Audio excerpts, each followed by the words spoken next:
Llegó antes el personaje que la trama, ¿no? Es decir, yo me iba fijando mucho en el paisaje urbano, me crucé varias noches seguidas con la misma Ryder y fue cuando entonces me empecé a preguntar qué había detrás, ¿no?, de esta persona, o sea, qué historias le han podido llevar a 8.000 kilómetros de su casa, estar lejos de su familia y tener ese trabajo en concreto, ¿no? Entonces ahí fue cuando, junto con el guionista consureño, hilamos la trama que finalmente conforma a Ryder. No se nombra que estamos en Zaragoza, yo creo que es la ciudad espejo de muchas otras ciudades mediterráneas. Creo que el espectador español, cuando ve Ryder, puede sentir identificada como suya la ciudad que aparece en la película.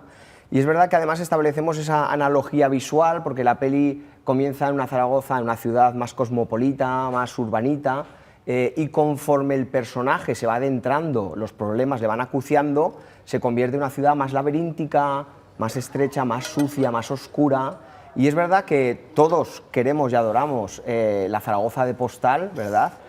Pero también aparece la ciudad en la que vivimos,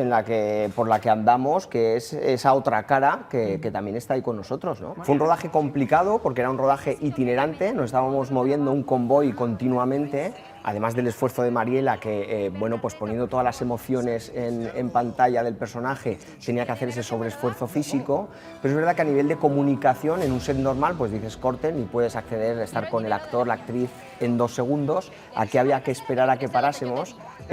y bueno, pues es verdad que desde el Ayuntamiento, Zaragoza Film Office, nos pusieron todo tipo de facilidades porque fue un rodaje complejo en lo logístico, sí. Porque talento tenemos y de sobra, ¿no? Y efectivamente es un equipo ya hecho desde la anterior película y efectivamente pues desde Adrián Barcelona a la fotografía, Luis Jiménez a la música, bueno, gente muy profesional, pero que además sientes ese plus de compromiso, ¿no? El hacer una película en Aragón todavía ilusiona, yo creo que incluso a la gente cuando estamos rodando en las calles notas ese brillo de decir qué guay que están rodando en mi ciudad, en mi calle, y efectivamente talento hay, entonces es cuestión de seguir apoyándolo como ha hecho esta casa con Ryder y que haya muchas más películas.